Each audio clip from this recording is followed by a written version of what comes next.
Or finish our cattle that we use in our retail store here at the farm. That's one thing that makes cattle production work on the East Coast, is the availability of high quality byproducts. These bulls have all been selected for high marbling and yield grade as well. This is our corn silage trench here. We do feed corn silage on a regular basis. We buy the corn silage from a local producer that then brings it and delivers it to us and packs it, then helps us cover it. Okay, it's very good. So, and what's the diet of the cows? Is corn silage and what? Corn silage and our fruit byproduct. So Okay. This is pretty unique for our operation. So this is a fruit byproduct that we get from the Del Monte plant here in Maryland, and mix it with our rations. It's equivalent to corn silage with a little more protein. It's a lot wetter. It runs probably about 20% dry matter, so there's a lot of moisture that goes with it. But it's cheap. It costs us about $50 a ton on a dry matter basis, and that's the cheapest feed that we have to work with. That's one thing that makes cattle production work on the East Coast, is the availability of high quality byproducts. This would be a fruit product. There's similar vegetable products, and then even bread products like bagels, old bread are used. Romaine noodles, waste from the Kellogg cereal plant are all used in local feedlots to help cheapen the ration cost. Well, right now there's 2 people that work full-time on the farm taking care of the cattle. That does not include me. And then we get some part-time people. Right now we have an intern from the University of Maryland that helps us out. And then a couple high school kids that come in and help out occasionally. But it's just 2 full-time people on the farm. It's really oriented towards 4 full-time people. So we're short on labor right now, trying to find some other people to hire. So this is where we feed or finish our cattle that we use in our retail store here at the farm. It's a complete mixed diet that includes the vegetable mix that we looked at. It has hay in it now. We haven't opened up our corn silage pit, but later on we'll replace the hay with corn silage, and obviously it's a high energy diet, so you'll see lots of corn in it. And these cattle, this is the pen that we're actually picking finished cattle out of right now for our farm store. So why you choose this breed? Angus? Yeah. Well, we chose Angus because they're inherently higher quality beef than a lot of the other breeds, and plus it's a large breed in the United States and has a big database with lots of genetic information, or EPDs, that help us select the best cattle for what we're trying to do. Okay, and it's easy to buy or not? It is. Yeah, you can buy semen, you can buy embryos. There's Angus sales. There's probably 5 or 6 Angus sales every day that you can go to somewhere in the country and buy cattle. The weather here, I would say, is moderate. We do have winter. It'll get down. The coldest it usually gets is maybe 0 for a day or 2. Most of the time it gets above freezing every day in the winter. Summertime we'll get 90s to 100 degree days, sometimes for a week at a time, but generally it's 90. It's about as high as it'll get. So it's moderate, but we do have extremes where the cattle have to be able to adapt to heat. And of course our heat here, because of our location of the Chesapeake Bay, it's a high humidity heat. And so our cattle are adapted to heat and humidity, and then they also have to be able to tolerate colder weather as well. We calve in January and February, and we do have a big stone barn that we use for that. And we put some gates in there, but that's mostly for convenience. We wouldn't have to calve inside, but we have this big barn, and so we use it for that. Just for convenience. We got cameras set up, and it just makes it easier to check the cows. We typically don't have any calving issues, but we have them up close just in case. So this is our cattle handling facility. This is where we do everything to the cattle, from vaccinations to collect weaning weights on our scale. Then we do embryo transfer, artificial insemination, preg checks. As I said, anything that involves doing something to a cow, it's done in here. Our farm is laid out very efficiently to where one person on a 4-wheeler can bring any animal from any place of the farm through a series of gates and alleyways and put it right in our head gate to do whatever they need to do with it. A full-time veterinarian or anything. We have a veterinarian on call, but primarily what she does is our semen testing on the bulls, preg checking, just general herd health. with the herd. She does come out for emergencies, but very rarely do we have that. We can pretty much handle everything that happens by ourselves here. Mortality rate would be highest probably on our newborn calves, and that's probably in the 3 to 5% range within birth through the first week or so. Some years it's 0, some years it might be 6 or 8%, but on average it's 3 to 5%. And then the death rate on the rest of the animals, it's less than 1%. Yeah. And the mortality rate is higher in the winter or summer? Do you have that in mind?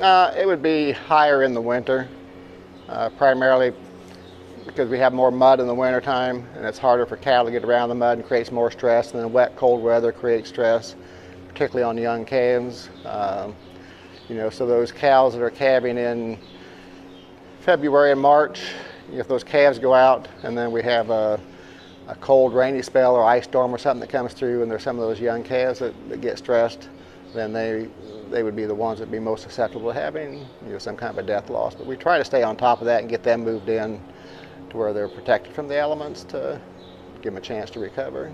So these are bulls that belong to our lease program. These are bulls that we'll lease out to other producers to use for 2 to 3 months. Then we bring them back, retest them. We do a semen test or breeding soundness exam on them twice a year, so before each breeding season. We do use them for spring breeding and fall breeding, and then bring them back here each time they get revaccinated and retested before they go out. Our selection program, because these are going out to commercial producers, a lot of our producers are part-time farmers. They don't have time to spend full-time with their cattle, and so they've got kind of some different requirements over what a full-time rancher might have. So the first thing they always ask me is calving ease. They want bulls or sire calves that are born easy and are vigorous after birth. So that's the first thing they want is calving ease, because they can't spend time with their cattle during calving. And then we buy them by the pound from these producers. They want calves that are going to grow fast, wean off heavy, so they get a nice check from us when we buy the calves from them at weaning. And then of course we have the calves, we put them in our feedlot cooperator herds, and we want them to grow fast post-weaning for us, so they perform well in the feedlots. And then of course we are looking for carcass quality, so these bulls have all been selected for high marbling and yield grade as well. Lately we've been able to even do some genetic testing for tenderness, which is obviously important to us from an eating quality standpoint. So our cattle are selected for calving ease, growth, marbling, and then the next thing is that our producers are selecting replacement heifers from these calves. They got to have maternal traits to produce good replacement quality females. So it's not just a program based on carcass quality, it's all-around program for the full production system from start to finish. What you did? I just got a sample of our ration that was fed today. Okay, and you sent to the lab? No. Make some analysis? Oh, we do some of that. But actually this is for a class tomorrow at the University of Maryland. Okay. They're having a nutrition class, and they're collecting samples of rations, and so I told them I would get a sample this morning while it was fresh, Okay, rather than tonight when they wanted to come to get it. So, because the problem with our ration with that fruit in it is the first thing the cattle do is pick the fruit out of it. They like that the best, and so the ration in the bunk changes over the course of the day based on what they've eaten. That's not ideal, but with our fruit, it's just a fact that we have to face up to, that there's big chunks of fruit in there that they can sort out and eat. Okay, good. But what we have here in this pen is some young bulls. They'll be a year old this fall, and these will be bulls that we'll select our replacement breeding bulls from, again based on calving ease, growth, carcass, and then maternal. The ones that don't make it will be castrated and then used in our feeding program for our retail store, and the balance of them will be used for our cooperator herd program and either sold or leased. We do sell bulls here. The top end of our bulls tend to go to other purebred breeders, and then the middle to lower end will go then to commercial herds, mostly to produce calves for us. This is another group of young bulls. We actually have a herd in Virginia as well, and these would be the bull calves from our Virginia herd. In terms of implants in the cattle that we feed, we don't use implants, and it's not because of anything outside the fact that it has a small impact on tenderness. When you look at the research data, when implants were developed, they followed it through with carcass data and measured the tenderness, and it did have a small effect. It's probably not an effect that you could taste, but it is an effect that you can measure. And so we just opted not to do the implants, the hormonal implants, because of the effect it has on carcass quality. Since 1996, when we made that decision, it's become popular to do never ever and don't use implants. Implants are safe. Scientifically, there's no bad effects from hormones. Hormonal implants is such a small amount that it doesn't really affect the amount in beef. For a long time, you couldn't even measure the differences. Now they've got instruments that are sensitive enough they can pick up the differences between animals that are implanted with hormones and those that are not. However, intact heifers have a higher level of hormones than what even implanted steers do, and if you feed intact males, that just blows the implanted meat right out of the water as far as the amount of hormones in the beef. So it's mostly a marketing thing as far as not having implants, more so than what it is a safety or a practical thing. But it does add, an implant in the United States costs $1 or $2, and from that implant you'll get an additional 20 to 40 pounds of beef, depending on what research you look at, and for no extra feed. So it's very economical, or there's a big economic benefit to the producers that do use the implants that don't have a market for specialized beef. So this is a bull we call Matt Dillon. He's one of the top bulls we produced here. Because we focus our genetics for close to 28 years for calving ease, growth, marbling, maternal, in our environment, what we're starting to find here in the last 5 years or so is that the best bulls that we can select and use out of the Angus breed are actually our own bulls. And so it started back several years ago with the bull we called Powerball. We do genomic testing on all our cattle, and we've got the genomic test back on him. He came out in the Angus breed as the bull that had the best combination of calving ease, growth, and marbling at the time. And so we used him quite a bit. We shipped semen around the country and some international semen from him. And then we got some good daughters that we had, and this bull Matt Dillon is actually out of a daughter of Powerball.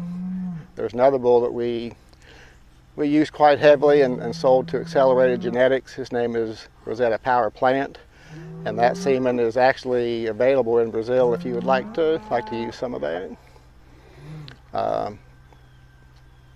And then she's kind of far back there, but the cow that's here is K796. She's one of our top donor cows. We do quite a bit of embryo transfer. Most of what we do now is with in vitro fertilization, and so we're starting to get calves out of her. And she would have her first natural calf this year, but because of in vitro, we're able to get more calves out of her early on, and we do, like I say, a fair amount of that. We used to do traditional embryo transfer, but the value of in vitro fertilization is that we're able to use younger females and get a step on the generation interval by doing that. So most of our breeding here is artificial insemination and implanting embryos, and then we do follow up with cleanup bulls in the pasture. And actually Matt Dillon, since he's on site, is our natural cleanup bull, so it's nice having one of our top bulls that we can use for natural service as well. The mango pits are the only thing they won't eat out of that vegetable pile. They'll eat the mango and then spit out the pit. And you'll find them all over the farm. I think sometimes they do swallow the pit, but then when they ruminate, you'll see them bring up their cud and start chewing, and they'll start chewing real funny and then spit out a pit and then go ahead and finish up their cud and swallow it again. I've only seen that once, so I don't know how often it happens, but I have caught one doing that one time. The rest of the time you see it at the bunk, they'll be eating one at the bunk and then they'll spit it out. So this set of bull calves here, we mentioned in vitro fertilization. One thing we do is we'll take embryos and ship them to some of our cooperator herds, and they'll implant those embryos into their commercial cows, and then they'll raise those calves to weaning, and we buy them back as weaned calves. That just helps us to leverage our genetics and produce more calves, and particularly more bulls, than what we could produce on site here for our bull sale and lease program. So these were spring-born calves that were weaned probably 3 weeks ago, and they'll go out next spring as breeding bulls to some of our small herds. The lot back behind you guys are the heifer mates to them, so we get heifers and bulls from them. So with the cows on the hill here, it'd probably be a good time to talk about our pasture program. We've got about 250 acres of pasture on this farm, and about another 100 acres down the road where the owner lives. And then we lease probably another 150 to 200 acres of pasture, particularly for summer grazing and haymaking. We're able to produce all the hay that we need. We do buy corn silage from local producers. We buy our corn from local producers, but we do produce all the hay that we need. As far as the pastures, it's mostly cool season type, not mostly, it is cool season pastures, primarily tall fescue. Does the best in this environment with cattle pressure. We can use orchard grass on particularly some of our hay fields. That works quite well. We use legumes in our pasture. We've got a good stand of ladino or white clover in all of our pastures. We overseed every 2 to 3 years with red clover to add red clover to the pasture mix as well. And then in our wintering areas, we'll overseed with an annual ryegrass in the spring after we pull the cows off to get an annual crop of ryegrass that we can utilize until the next winter season, to where it becomes a sacrifice lot for hay feeding. We do rotational grazing. We try to move the cattle every 3 to 4 days or twice a week. We feel like that increases our pasture production or carrying capacity by about an additional 50%, just for the effort of moving cows from lot to lot. And we do use temporary electrified polywire to set up temporary lots to do that with, as well as some permanent divisions to work with as well. These are our fall calving cows. In the fall we do calve outside. It's temperate enough that we don't have to do too much with them as far as worried about chilled calves. We do check them every 4 to 6 hours. I use a spotlight to come out and check them at night. But as I've emphasized earlier, we breed for calving needs, so very rarely do we have to deal with any calving issues, spring or fall, either one. So this is where we get our corn. Our corn is delivered from local producers into the big bin, and then it goes through a roller mill into the small bin, and then from there into our TMR mix wagon that delivers it to the feed bunks. Okay. Do you not use corn flake here? No. No? Okay. No, you're talking about steam flake corn? Okay. Yeah, we're not big enough to justify the investment to do that. We dry roll it and feed it whole. When you look at the research data on corn, steam flake processing is really the only one that adds anything nutritionally to the corn. The rest of it might affect maybe digestibility and flow and that kind of thing, but it's particularly from a beef cattle standpoint, whole corn or dry rolled is pretty effective. Sometimes fine ground corn can actually cause problems, digestive issues with the cattle. Kind of pre-process the hay. Our TMR mix wagon can process whole bales at a time, and so we'll pre-process those and pile them here to where we can mix them on a batch by batch basis without having to wait on the bales when we're feeding. And then back here we have our